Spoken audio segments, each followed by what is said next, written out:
Good day, ladies and gentlemen. Welcome to my humble hacienda, my casa, up here in Livingston, Montana. And today's date is the 4th of December, the 4th of December of 2021.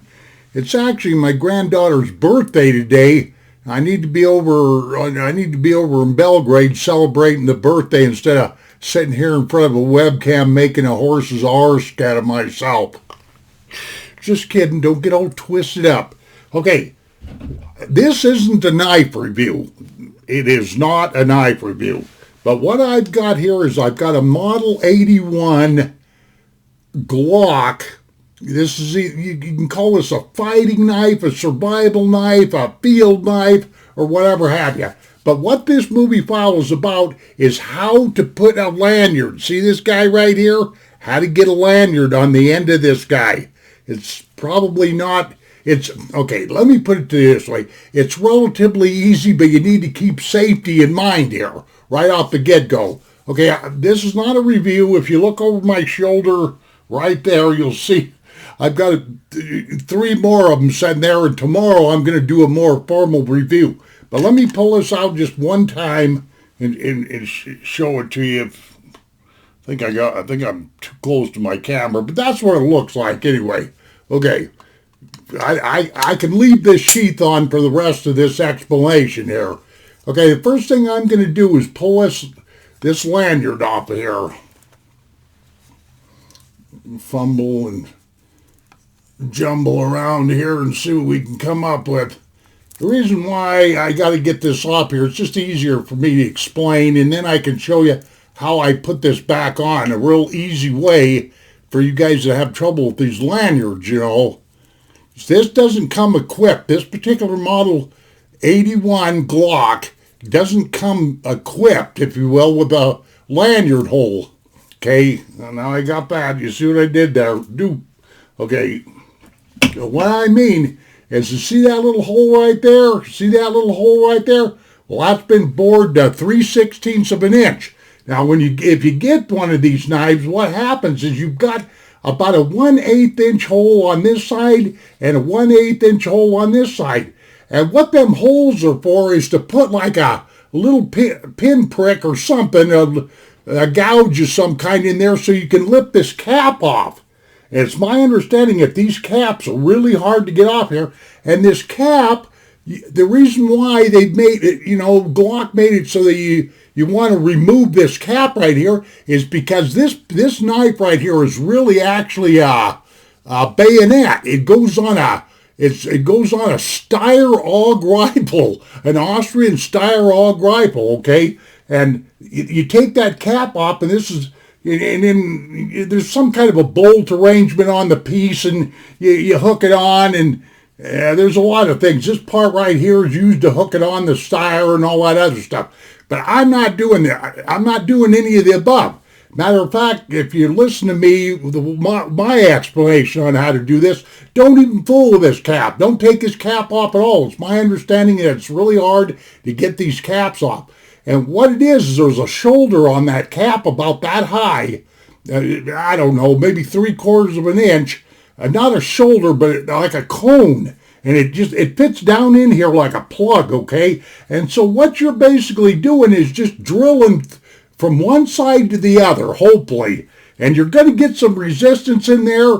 The reason being is because you've got that polymer cap, and this polymer is some tough stuff, and there's a little metal sheath that goes down through there, and you're drilling through all that. So that's why I highly advise you don't screw around with this cap right there. It's not necessary.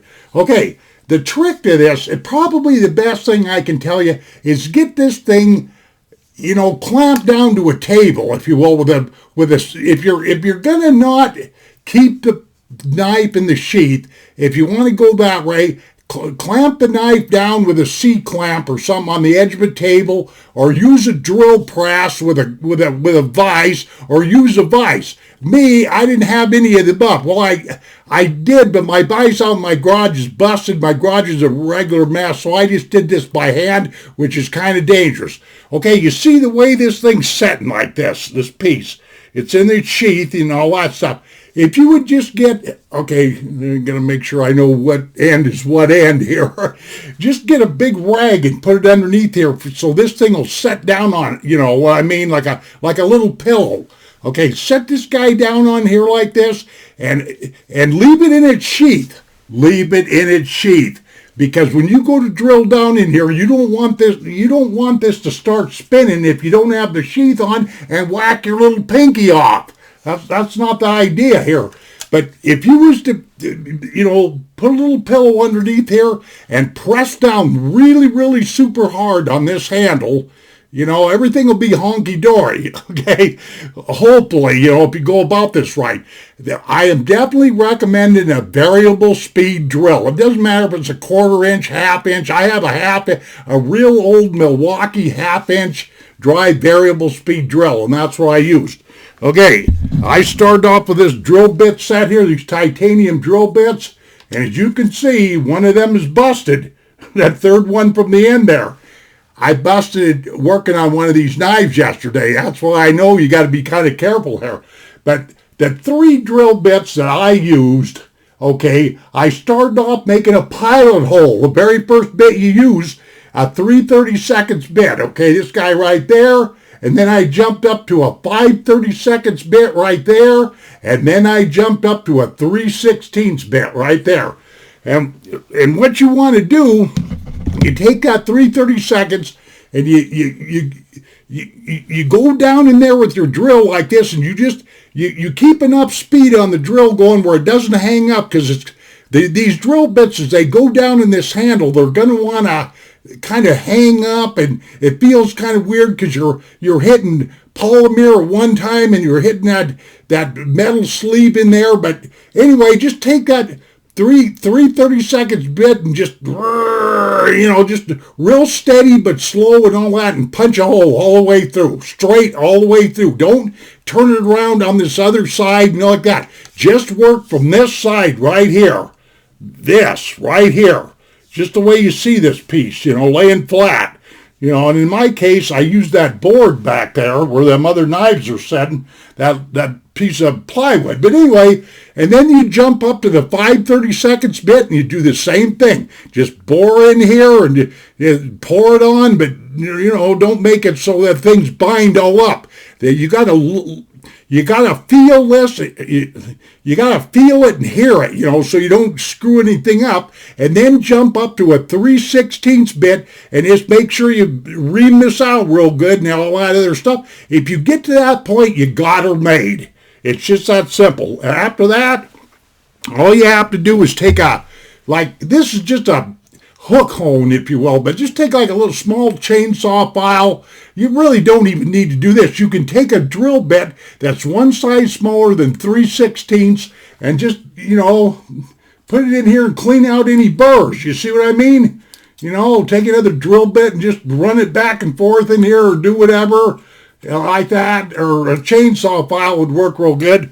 Okay, and then you're gonna have a little bit of polymer stick, an edge of polymer, if you will. There's just no way of getting around it. Well, I found that if you just take one of these fingernail boards right here, you can polish that down. Them edges, the edge that the drill bit's going to make. You can't get away from that. But it cleans up really, really well. You just want to clean that hole up well, okay? Now, the final thing you can do is just take a piece of 550 paracord like this and stick it in here. See, just like that. And, I'm gooping this all up, but you can turn it. I was doing all kinds of stuff, You can turn it like that or saw it up and down, just to make sure that there's not any burrs in there. You see what I'm getting at, and smoothing that hole out, that 3/16 hole, 3/16 of an inch diameter.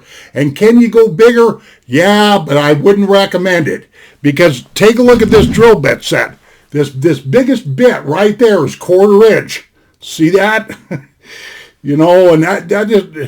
And the one I broke is right here. So see, and then, let's see, we've got Well, there's that 5/16, but there's 3/16 right there.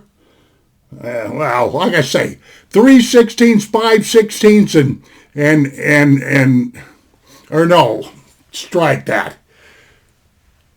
Come on, Jim, you can get this straight. 3/32, 5/32, and 3/16. You're just taking a boring a pilot hole and just graduating up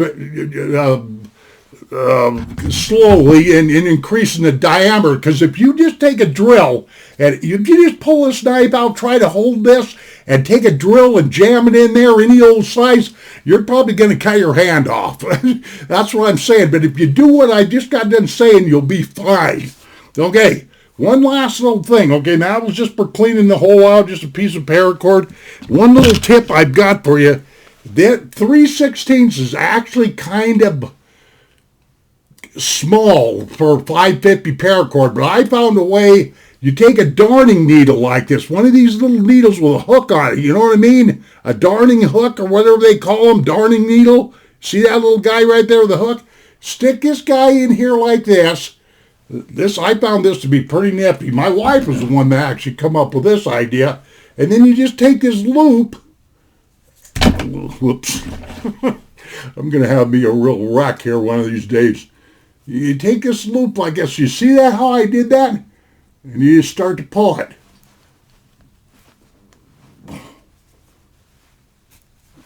There, I hope you could see that because I had to, okay.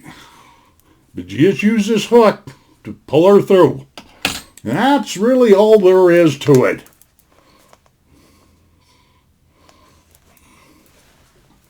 Okay, let